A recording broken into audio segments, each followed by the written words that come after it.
Well, welcome back to the When I Heard This podcast. My name is Nate Robinsoff, and I'm here with Pastor Joseph Tillman, MDiv, soon to be D-Min. Hi. Hey, man. How you doing today? You always ask me how I'm doing, so how are you doing? I'm great. Fantastic. That was an overstatement. On my part or yours? On my part, Okay. I'm close to great. Are you? Yeah, Good. because there's always that A little bit more. little percentage of living on Earth is not fun and stuff.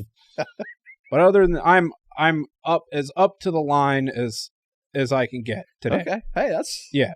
What more can you ask for? Because, the world tries to kill you every day. Every single day. Mm-hmm.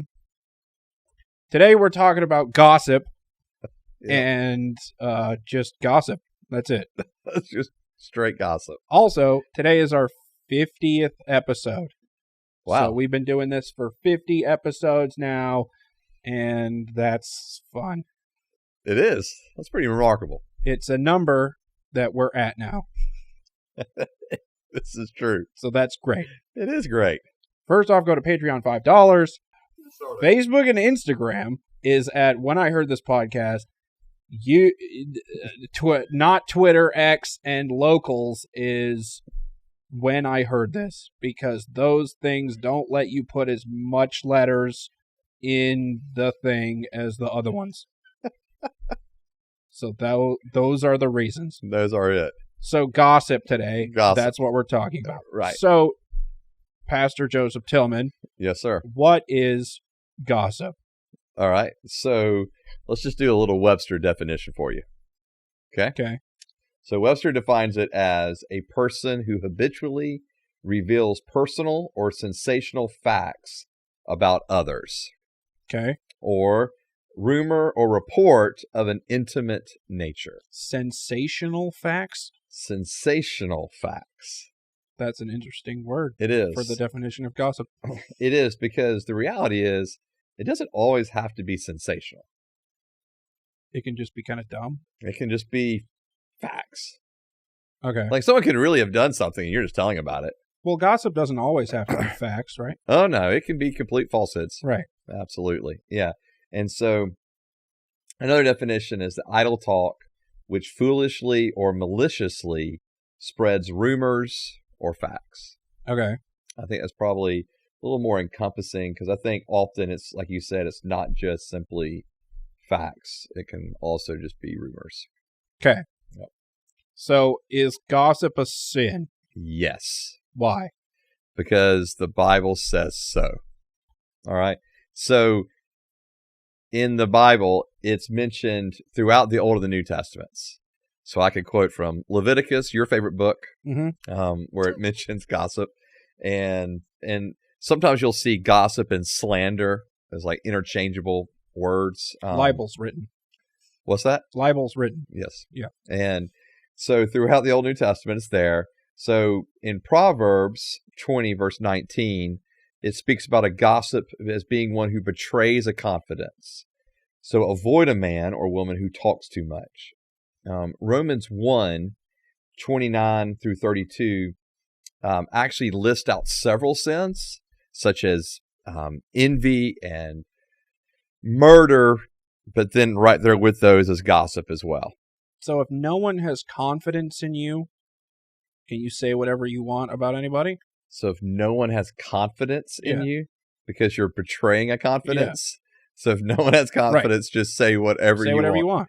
I don't think you're understanding that one correctly. All right. Yeah, we'll come back to it. I'm just trying to, learn the Bible. I understand. So, well, we know what people mean when they say betray confidence. Yeah. Yeah. Well, but if no one has any confidence in you at all, you can just say whatever you want because who cares? Mm-hmm. No. I guess that would mean if no one had confidence in me, then if I said anything, then they wouldn't believe me anyway. Yeah. Well, and if no one had confidence in you, they would not have told you anything anyways. Right. So you probably wouldn't actually have really much gossip to say. Okay. Yeah. Cool. Yeah. Is that all you had for that question? Yeah, I mean, I can sit here and just quote scripture to you for the rest of the day, but I think you get the gist. So there's just a bunch of scriptures that say, hey, don't do that. Right. Okay. Yeah. All so, right. and they're like a lot of them are in Proverbs. You can find them in the Law. You can find them in the New Testament. So they're spread throughout Scripture. What is the difference between gossip and just talking about people? Yeah, I think first is the intent. Okay. And so, in other words, I think often when people are gossiping, they're gossiping because they're trying to build themselves up while tearing other people down. Or it can be an idea of building themselves up because like they want to be seen as someone who has this like inside or secret knowledge. So the intention is, I think, what makes a big difference of between what's gossip and what's not gossip. Okay. In other words, because if I'm just telling facts about somebody else, I'm telling, hey, this is the job they have. This is how well they're doing at parenting. In other words, they're doing like really good in parenting. Mm-hmm. Or, hey, did you hear that they did this? Isn't that great? None of us would call that gossip. That's just sharing of information. But gossip usually is the idea of, I'm going to tell you something that, one, you shouldn't be privy to know, or two, I'm going to tell you gossip in such a way that tears, again, someone else down so that it makes me look better. Okay, so what if any of those things the person is ashamed of? What do you mean? Like, what if my job was I do gay porn? I gotcha. So therefore, it's a secret, right? And so the fact but that would be kind of like going back to your idea of confidence there. In other words, that'd be betraying confidence. So if someone told you something in confidence, someone told you something in secret for you to know, and then you go and pass that along. But what I'm saying is, what if the person's open about that? Okay. But the person telling the other person about the person who does that, okay, thinks it's bad. Okay. Right? All right. And tells someone with the intent of hurting them, but the person's not going to be hurt by it. But it's still just a fact of the matter. Right. If an individual is open about it, yes. So they don't care who knows that they're doing it. Right. Then if I tell someone about that, you're saying, okay, so you're getting the idea of intent. Is that what you're getting to? But the intent doesn't matter. Doesn't matter. Right. Right. Yeah. So then, like, let's say you do gay porn. I don't, by the way. Just to clarify. I'm just kidding. I just wanted to say that out loud. Anyway, next question. All right. Oh, hold on. Yes. I think maybe this would get in, because I think some of it is also about the type of information that's being shared. Okay. Not just the intent, but also the type of information. And maybe this is kind of the distinction. Right. That's kind of what I was asking. Yeah. Because now you're talking about people's faults or failings. Okay. And so, in other words, if you're revealing things that you know is to be embarrassing or shameful for the person you're talking about, mm-hmm. that's the kind of the issue there.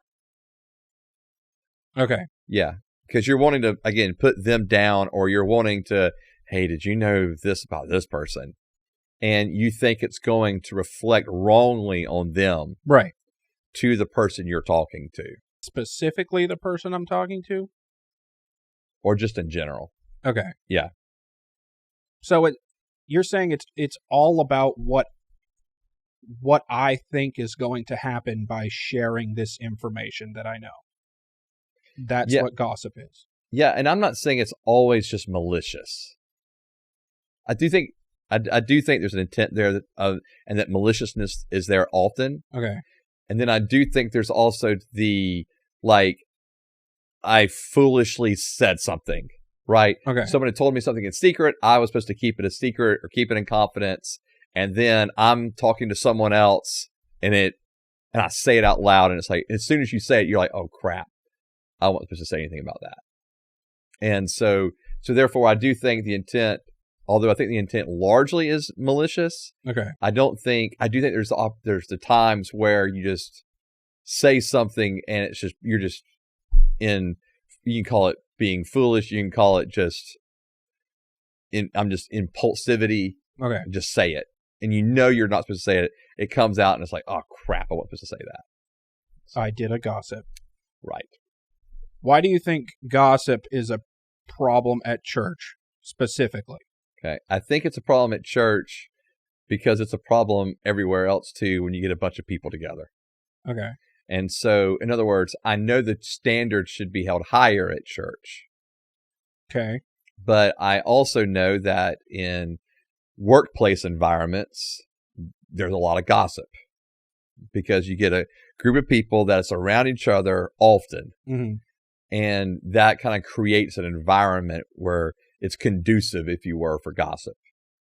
So do you think it's different at church? I don't know if it's different.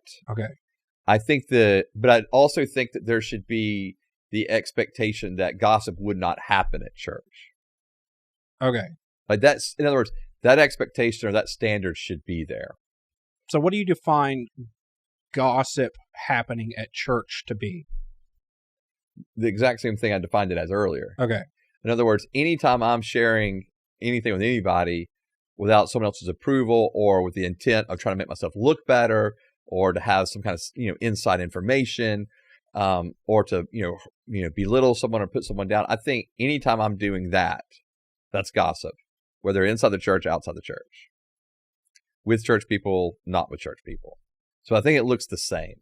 Because I would think if the standard for human existence is higher at church, sure, then there's more to gossip about that could hurt someone. And that's true. Like if I was at work and was talking about what I did that weekend, right? Everybody else did the same type of stuff that weekend. Sure. But no one's supposed to do that stuff at church. So now normal stuff I thought was normal is getting passed around as if I'm the worst person ever. And that can happen. Okay. Yeah. So, I agree with you. That can happen. Yeah. But to get to your question, when you ask, why is it a problem? Okay. Because in other words, not just does it exist, but actually what makes it problematic. Mm-hmm. And so at church specifically. And I think what makes it problematic at church is that, again, there should be this higher standard of like, we're not going to gossip. But unfortunately, that standard's not held very high. I mean, how many times do you know that gossip is going on in churches? It's quite often, and people will even guise it under like the idea of prayer request. Really? Oh yeah. Hey, you need to be in prayer for this person. Oh. They're going through X, Y, and Z. And you're not sharing that really for someone to pray for that person. You're sharing because you just want to tell somebody about it. Right. And that happens. And so I think we're just not holding people to a high enough standard at church. And that's what makes it problematic at church, is that it shouldn't be going on. Or they just don't say what it is so that you have to go ask somebody else. Like, hey, you should really pray for Susie because... Well, I can't say anything more. Yeah, there you go. She needs our prayers. Yeah. And so I think that's what makes it problematic is that it shouldn't be happening. I think Diane knows what's up. Go ask her. Right. It's not for me to say. It's not for me to say. But right. Go ask her mother. Right. And then of course my cultural context being someone who grew up in the South. I mean, and especially in smaller southern towns, gossip's just blazing away anyway, mm-hmm. right? I mean, everybody knows everything about everybody. Mm-hmm. And so gossip's just happening. And that has become such a normal part of the culture that it's there in the church as well. And it's like no one sees a problem with that because it becomes so ingrained to be a normal. Right. And I think that's part of where the church has to say, but no, it's not okay for it to be normal. It's not okay for this to be accepted. But I think that's where the problem lies, is don't often say that enough. I think gossip just happens all the time. Like, how do you like everywhere you mean? Or yeah. Like, how do you even have a conversation about somebody else without gossip? But shouldn't that be the thing? Like, we shouldn't? I mean, why do we feel the need to always share a negative thing about somebody else? I don't know. But we do feel like that need, right? I Yeah. mean, we feel like, oh, well, that's going to make me feel better somehow if I tell you about this person. Or, hey, do you know what they did? Or, hey, do you know what they did, how many ever years ago? And I think we're really bad about that too. About, saying, oh, do you know that this person, did this 20 years ago? Well, that was 20 years ago. Are they even the same person now? And so I think that is part of the problem too. Is like, it is become so norm in our culture, in every instance. And then in church, it's like, oh yeah, we know there's gossip going on. And if I was at church, okay, and there was something going on about me around church, okay, I wouldn't care. All right. Like, really, I don't care what it is. Okay. If it's a fact, right, and it's a thing I did, then fine, whatever. Okay. Like, if I'm going to talk about somebody else and it's not a gossip thing, right? What is is it like specific for each person on what they care goes around? Okay. Does that make sense? Sure. Like, because if two people did the exact same thing, right, and I said, hey, both of them did that thing, one of them could care that people know and the other one could not care. Right. So does that go to intent of me sharing it with somebody? Yeah, because, well, especially if they've told you, right? In other words, if the person is like, hey, I don't care who knows. Right. Okay, then you have permission to tell. You have permission to say. If someone else is saying, I really don't want people to know, but I'm telling you this in confidence, that's to me where the line is drawn. But do people have that conversation at church? Like, hey, I don't want you to tell anybody? That's a good question. Because for me as a pastor, like, I have conversations with people, and when people tell me things, I'm supposed to keep that in confidence. Mm-hmm.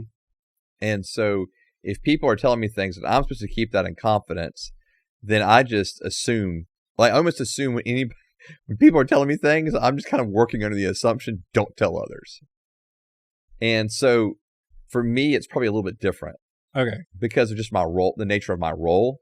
And a lot of times people will tell me, they'll be very explicit.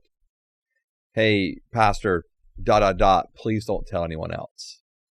And most times people are really explicit with me about that. And there's other times where conversations are had in open spaces where anyone could have overheard. Mm. And that's, you understand there, it's maybe not quite such a big deal if other people know. So I do think there's a sense of discernment about it too. Okay. Because I do think there's a sense of, when did they tell me? Where did they tell me? Why did they tell me? But then I also think anytime we're pointing out someone else's failures or faults to somebody else, like, I don't know how that's benefiting that other person. Okay. Like, and to be clear, it's one thing to have disagreements with people, right? Because I can disagree with someone. That doesn't mean I'm personally attacking you or gossiping about you.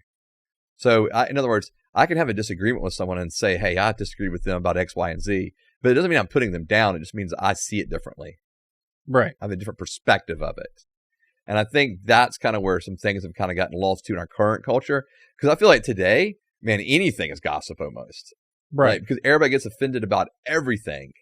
And if someone finds out that I've disagreed with them, let's say I disagree with somebody and I tell someone, hey, I had a disagreement with them. And then that comes out as quote unquote gossip when that was not the intent. It was not the gossip. It was just, hey, I just disagreed. But unfortunately, everybody takes everything so personally. Mm-hmm. So But I do think, kind of as a general rule, rule of thumb, going, okay, does this make this person, like, am I pointing out faults? Am I pointing out failures? And what is my motivation for doing so? So I think it's going back to your heart. Like, you're checking your heart. Why do I feel like I got to say this to somebody else? What if I'm saying good things about the person, but I think it's going to make them look bad? Like, give me an example. Like, Joseph prays 5 times a day and doesn't hang out with his family while he's praying. Like, you know what I mean? Like, what if I think that's bad and I go tell somebody, but actually it's a good thing? Right. Okay, I see what you're saying. That's interesting. That's an interesting thought, because there can be those moments where you think, man, can you believe they did this? And they're like, wow, they did that? Yeah. That's good for them. That's incredible. Right. Good for them. Right. Or can you believe they said so-and-so to so-and-so? Mm-hmm. Good for them for standing up for themselves. Right. And so I do think you can have that interaction where you think you're saying something negative. But again, it goes back to you, right? Okay. Why were you saying something that you thought was a negative? So in the end, you're saying if I need to be aware of what's being said to me, who said it, and the context of why they said it, mm-hmm. and whether it's okay to ever mention it to anybody based on that. Yeah, and whether it's like, and why would I be mentioning it? Right. Yeah, because we have plenty of conversations where I can talk about, hey, Nate is incredible at X, Y, or Z, and hey, I appreciate his friendship when he helped me, when I was moving from one house to another, and right, you can talk about people, quote unquote, without it being gossip, right? Because I'm just sharing information, or I'm sharing that I'm thankful or I'm grateful for someone or what they did or what they said. And that way I know my intent is not to tear someone down. My intent is not to point out their faults or their failures. My intent is to actually I want people to know how appreciative I am of them, or I actually want to make them look good in front of other people, I think there's a point where you don't want just flattery that really has no substance to it, empty flattery. But when someone does something where you're winking to all the bad stuff, right, exactly. You're such a great person. Yeah. And you're the most horrible person ever. Right. Go ask Diane. She knows all. But yeah, so I do think there's that. We don't want to just give empty words of flattery, but we do want to be able to speak well of others and to speak, I'm thankful for others. That's why we have to look at, what is my intent of it and what is the information I'm sharing about the person. Okay, so when I come to church, should I just assume that people are going to know more about my life than anywhere else?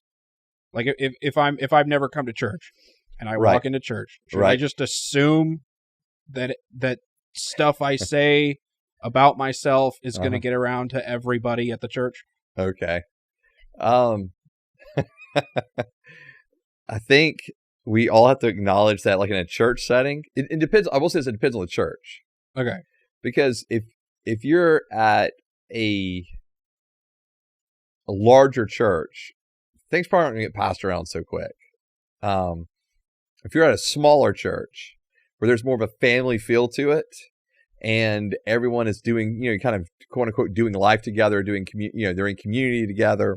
I think that there's a much larger chance of information being passed around about others, just because everyone knows each other so well. And so I do think the smaller the church, the more likely that is. And as you go out from that smaller church until the numbers grow, I think it becomes less and less in terms of like the whole church knowing. But I do think that even in a larger church, you're still going to have whatever that circle is that you're kind of running in. People are going to know things. In a church setting, again, just because of the familial setting, there's more of a tendency of people to share things with each other. Okay, so if I come to church and it's a brand new church and it's got 100 people at it, Uh-huh. everyone's going to know everything I'm doing all the time. No, I'm not saying they're going to know everything you're doing all the time. Okay. I think it depends how embedded you are into the community too. Right. Right. Like, so if I'm just there, on Sunday nights or Wednesday nights, I am not hanging out with people in that context, outside of just that hour on Sunday or the hour and a half on Sunday or the hour and a half on Wednesday, whatever it may be. I think that affects it too. Okay. Because it's easier to, if I'm just going to walk in, I'm there for this, for this worship service, and I'm out, and I'm not spending any time with those people there. Then yeah, they're not going to know this stuff about you. All right. Yeah. So if that's the way you're kind of wanting to keep things, So it's possible. Sure. All right. Sure. How do you think, how does gossip affect people? Like when they're getting gossiped about, what are they doing? What do they do about it? Okay. And what happens to them? All right. So are you talking about like at church? Yeah. Yeah. So to me, gossip is what creates division. Okay. So often in churches. And not just in churches, it can be in workplace environments too. I know some companies, they will actually build it into their contract that gossip is a fireable offense because they don't want there to be a division and a divisiveness within their company. And so I think that's how big of a deal gossip is, because if I'm talking bad about people, right? And that's kind of like that's what I'm doing. That's what everyone begins to do. They're talking, then no one's gonna be trusting each other. No one's going to be comfortable with each other. And it just brings this division. And I think a pretty good rule of thumb is if someone is constantly gossiping to you, they're probably gossiping about you as well. Right.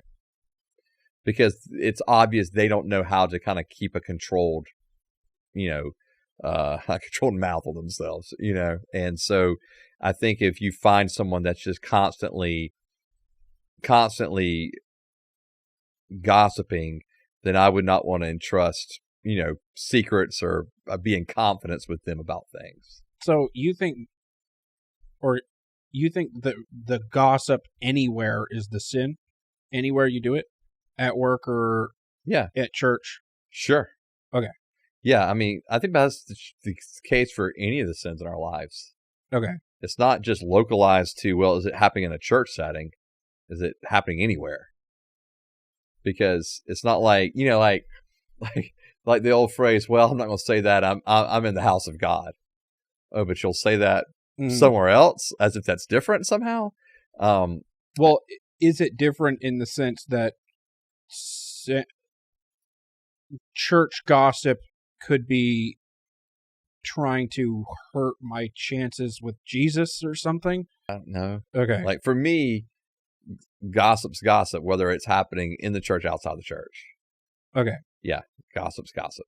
Because if I get kicked out of the church I'm connected to, for my sins being revealed through gossip, okay, or versus lose my job because my boss doesn't like what they heard I did, isn't that worse? Is it the job, like losing the job, worse, or no, getting kicked out of the church worse? Kicked out of the church worse. I think both are pretty bad. Okay. Yeah. In other words, so and you've. I guess I'm making the comparison of like gossip at church could potentially have eternal consequences for someone. Okay, I see what you're saying. Versus not worldly just, consequences. And I'm following you now, because you're not saying just their act of gossip, right? But the fact that someone is gossiping about them has led to this. Yeah. Okay, I'm following you now. I'm sorry. I think you're right. Like, because if I'm constantly being gossiped about, and it becomes evident to me that I'm constantly being gossiped about in the church setting, then why would I want to stay there? Right. Or go to any church. So I'm out. If I get fired from my job, I go get another job. Right. Right. No, I think that's a great point, actually. Okay. I'm sorry. I'm tracking with you now, Because it's not just about you were gossiping, it's about the fact people were gossiping about you. Mhm. And that's what led to your being fired or led to you being kicked out of the church. Okay. Yeah, no, I think that's a huge difference. Because now if someone is kicked out of the church, let's say, and I don't know how often that would actually really happen, but I'm willing to go along with your hypothetical here. But if someone ends up, I think the more the likely scenario, more than them just being kicked out, is them just getting tired of it. Or feeling so ashamed that everybody at the church knows Correct. their thing that they don't feel comfortable anymore. Correct. Yeah. No, I think that's a huge deal. And so they leave. Right. And if they leave and they don't connect back to another church, or they leave and they're so hurt that they don't just leave church, but they leave Jesus, right? Right. They leave the faith. That's by far their bigger issue. Okay. So does that make it worse if I'm doing it at church? Like if I were the one gossiping, does that make... I see what you're saying now. Yeah. Yeah, I think in other words, can your consequences be greater? Right. Sure, because now we're talking about eternal consequences versus temporal consequences. Okay. But I guess I was saying sin is still sin. Okay. Whether it's happening one place or the other, it's still sin. And I do think if we're slandering, or gossiping, maybe it's not even just, it's not just that I'm making up things. It's just that I'm, telling people about their past or telling people about their present struggles without their permission, and definitely without them wanting other people to know about it. Yeah, now I'm really hurting them and the church. And I hurt their chances of being probably welcomed in and accepted by more people in the church.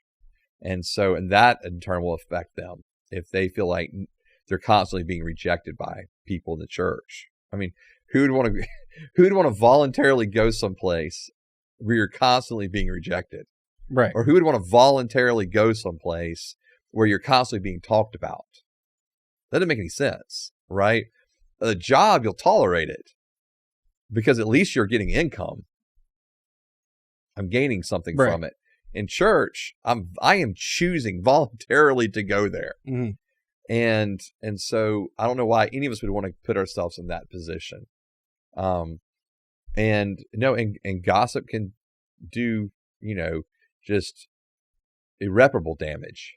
What would you say to the person who is getting gossiped about, but everyone doing it doesn't think they're gossiping? Okay. And doesn't have the intent of hurting you. Right. Like, what would you say to that person?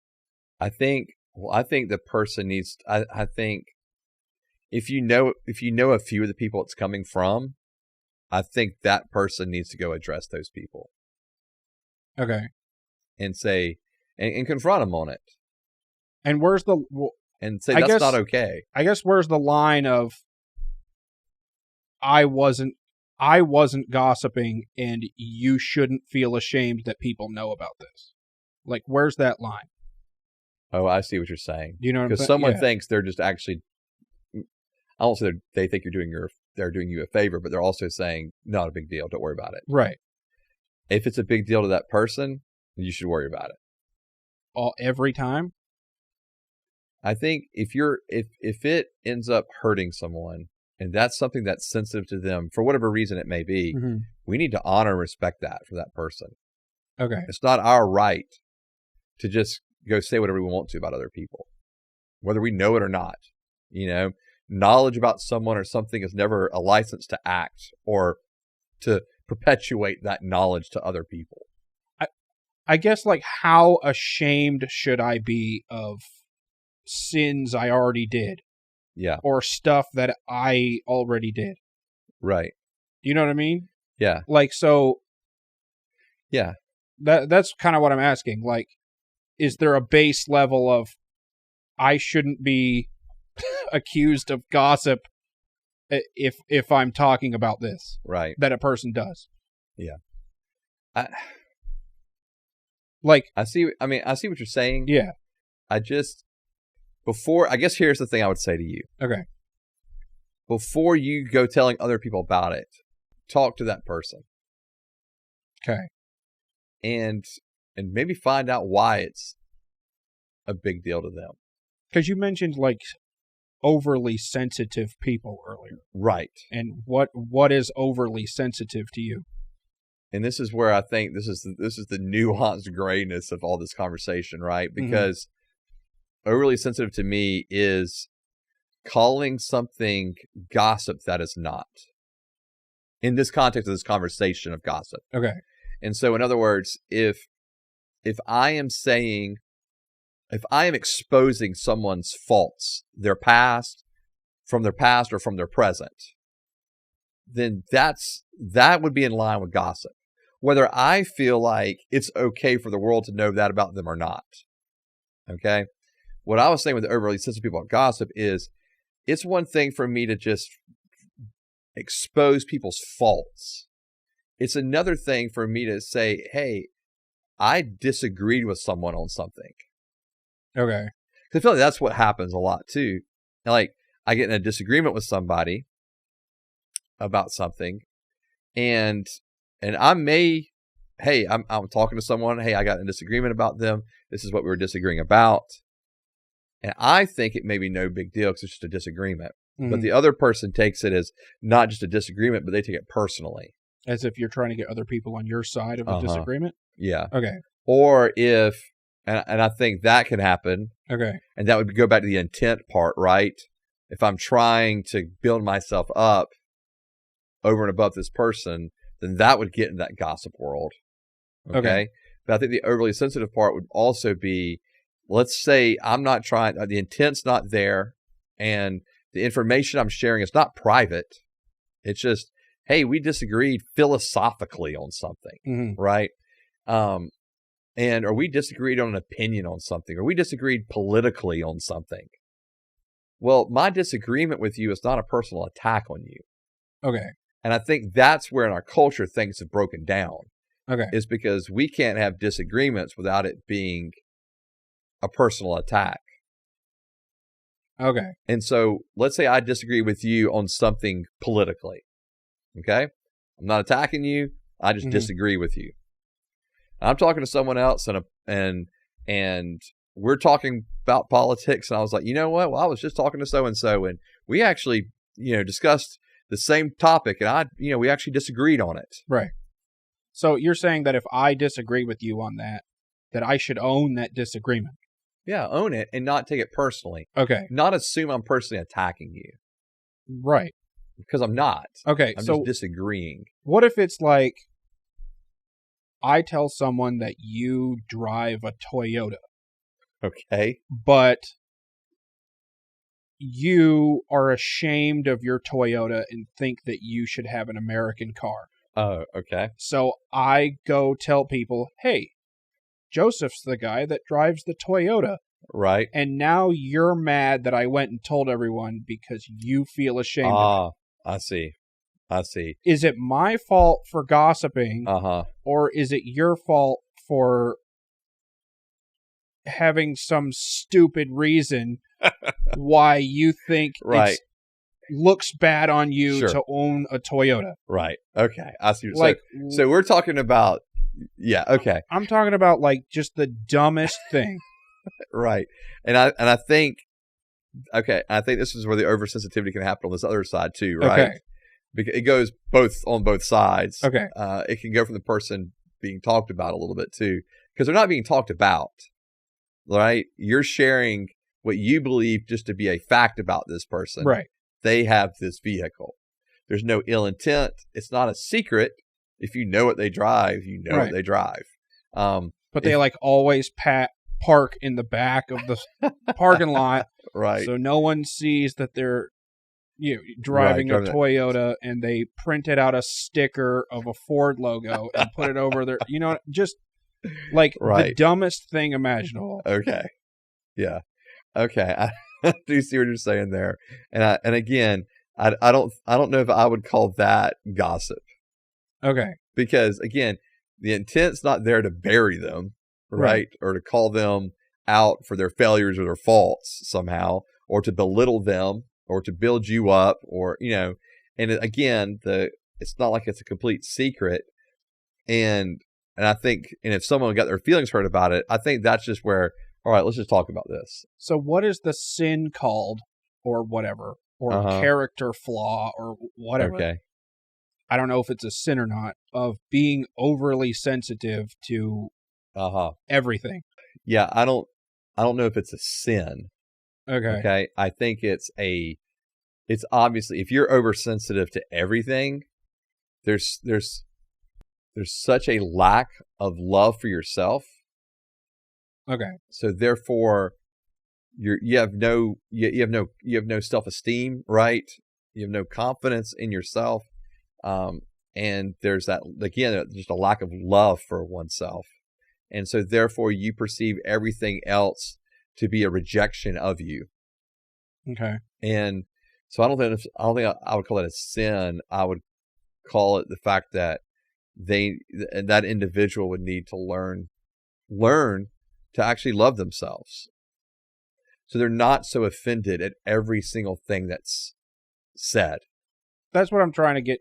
I guess where I'm trying to get to is how does gossip, when does person being overly sensitive stop? Right. And gossip begin. Yeah. And I guess that's where I was saying for that very first point of the definition, like that intention of my heart is my intention to belittle them, is my intention to expose them. Okay. Right. So I might not know. Okay. So the person that's ashamed of their Toyota, right? Mm-hmm. I have no idea they're ashamed of driving a Toyota. Mm-hmm. I'm not trying to belittle them. I'm just sharing, hey, they've got a Toyota, right? But even if I know that they're ashamed of their Toyota, is that so dumb that it's not gossip anymore for me to tell people? But why would you say something that you knew was shameful to somebody else? Because it's dumb and no one should be ashamed of that. If I'm trying to not sin by gossiping, right, and I'm relying on everybody else not being overly sensitive, sure, then I'm going to hell. No, I agree with you. If that was the standard, yeah, I agree with you.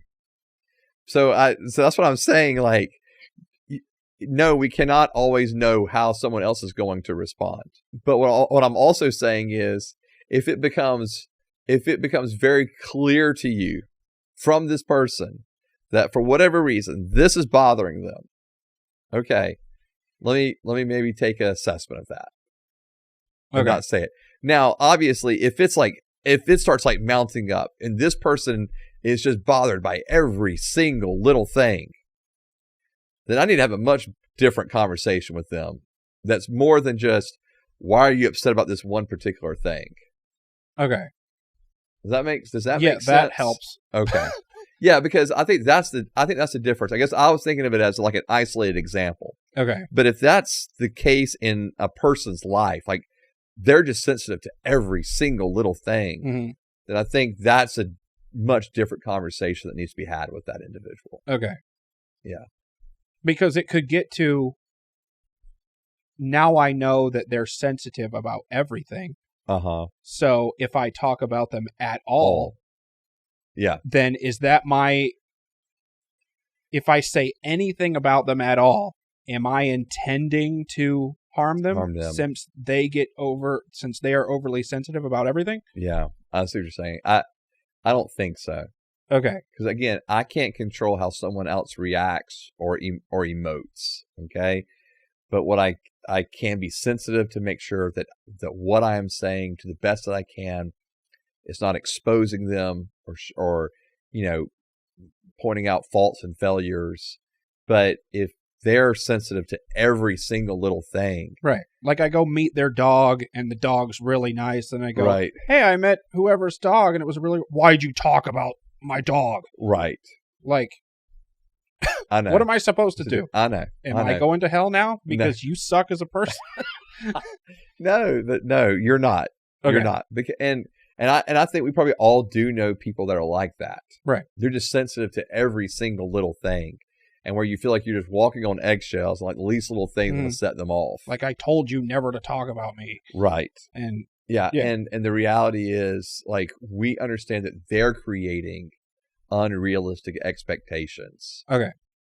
it seems like at church, from Mm-hmm. going to church for as long as I did, Okay. and from you mentioning gossip every time there's a sin to talk about example on this podcast, Okay. that gossip is like the, yeah, we do that, we're the church, Right. oops, kind of thing, and it's the Yeah. one that the church is willing to admit to Mm-hmm. more than any other sin ever. Yeah. And Agreed. why is that? Again, because I think it's so norm in the culture, it's become norm in the church, and therefore, and it doesn't seem as salacious as other sins, you know. Okay. And so it doesn't, like, gossip is this interesting one to me because I don't think we as Christians take it seriously enough, like what it does, Okay. because we understand, it's like there's actions that we commit, right? So Mhm. then we go, all right, I'm not going to steal, I'm not going to cheat, I'm not going to commit adultery, I'm not going to kill. Like there's like clear actions, and you're like, okay, don't want to do those things. Mhm. And then there's these motivations that we don't really want exposed to us either, right? Like I don't want the motivation of my envy, my jealousy, my lust, my anger, my hatred to really be discussed or talked about either. And gossip seems to me to be this one. It's like this one action. It's like not, I'm not killing somebody, Mhm. and it doesn't seem to speak horribly about the motives or intentions of my heart. At least we don't think it does, Because it's so easy to do on accident. because it's so easy to do on accident. Okay. It's just so and everyone's doing it. Right. So if everyone is doing it, Mhm. then it must not be that bad. So we think, Right. right? And I think that's a trap we have fallen into. Because it And- feels like swearing is less than gossip. Like God can take it. Yeah. Right? You're right. I mean, no. I mean, yeah. I mean, That hurts less people. Sure. Yeah. Yeah. I mean, if like, yeah, if I'm doing something and having a difficult time with it, and I, slam my thumb with a hammer, Right. and I curse because of it, That hurt less people than Okay. gossip. right? But gossip, and I think that's maybe what we just don't get is the consequences of gossip. Okay. That it really is divisive. Mm-hmm. I mean, really divisive, and especially in church circles and church worlds, which, again, I know that mega churches are the ones that are seen the most, but majority of churches are small churches. Mm-hmm. Majority of churches, have less than 100 people. And so, and if you split that number up, or if you put that number up to like 250 and less, 95% of the churches are that size. And so that's the bulk of church world, is those smaller churches.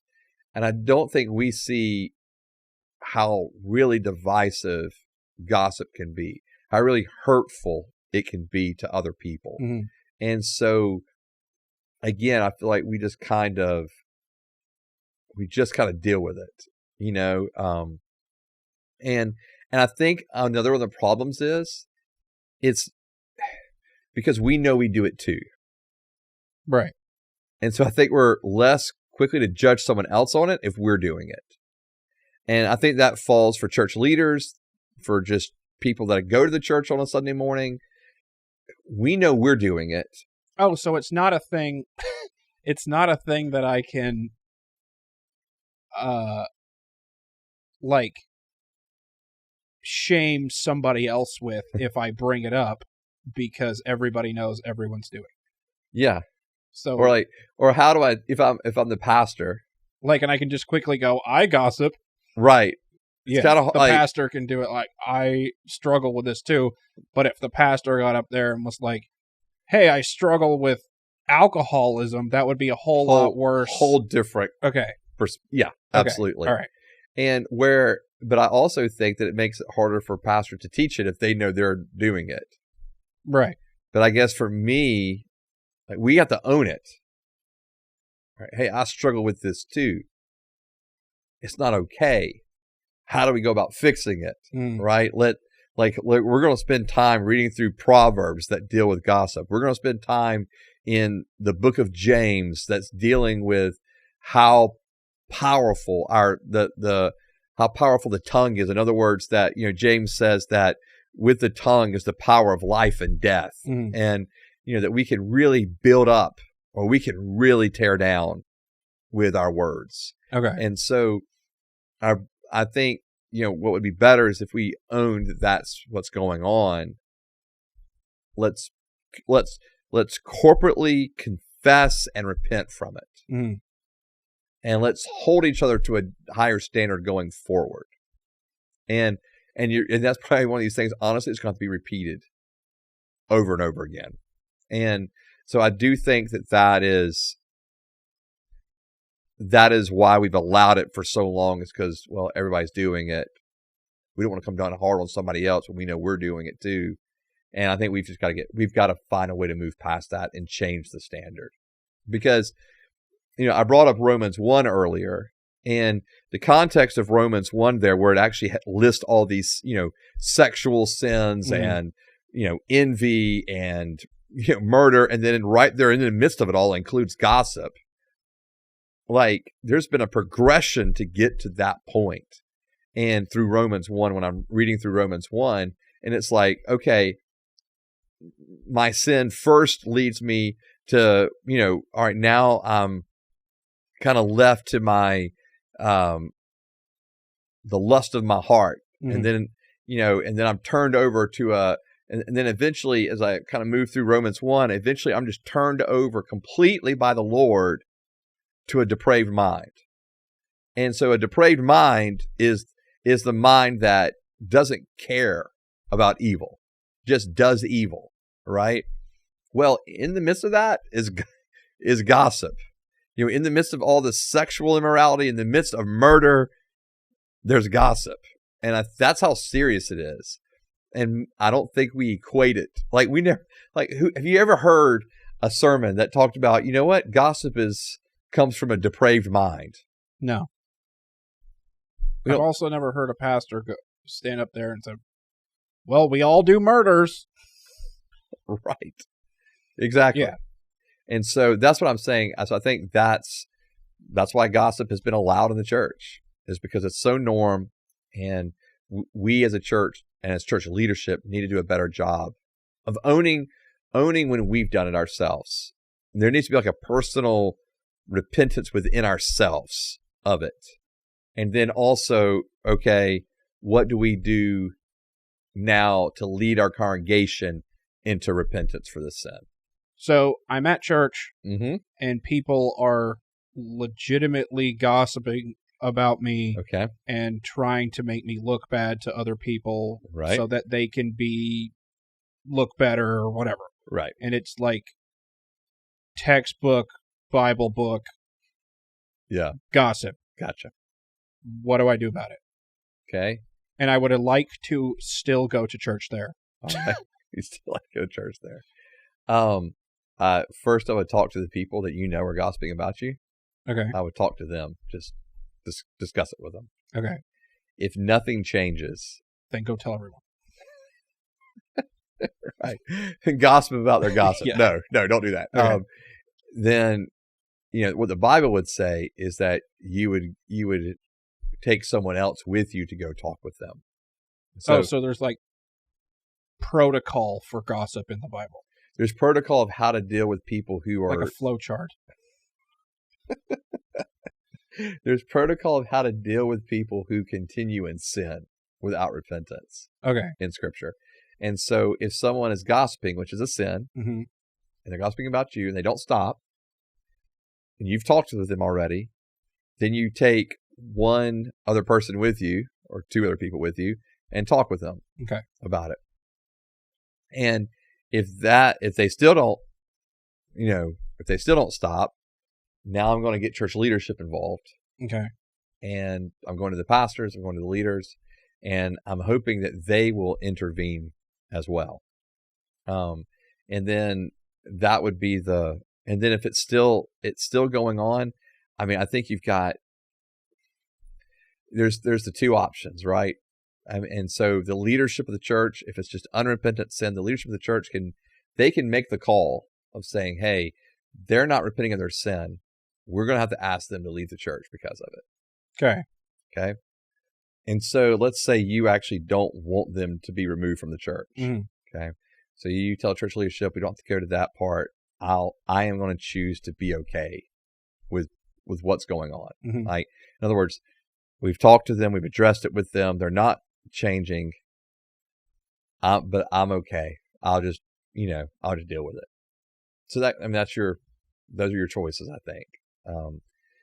Especially if you want to stay there. Mhm. But I would hope that the church leadership would take it that seriously to get involved and go sit and talk with that individual or with those individuals about how, again, divisive it is and how destructive it is for people, the fact that they just continue to gossip. I think that's the end of this one. All righty. Sorry I went off on such a thing. It's all good, But, man. lines. We got there. We got there. It took a while. Eventually. Yeah. Cool. All right, man. Glad you completely understand gossip now. All the way. Good. Well, this has been the Winner for this podcast. I'm going to get it right this time. You can follow the podcast on Facebook and Instagram at When I Heard This Podcast. You can follow on Twitter and locals at Only When I Heard This. Not only. Hashtag When I Heard This. At hashtag When I Heard This. At When I Heard This. Patreon $5. You can follow me on Facebook and Instagram at Nate Robinson, and you can follow Joseph on Instagram at RevJoeT. This has been the When I Heard This podcast. I'm going to see you guys next time. Bye.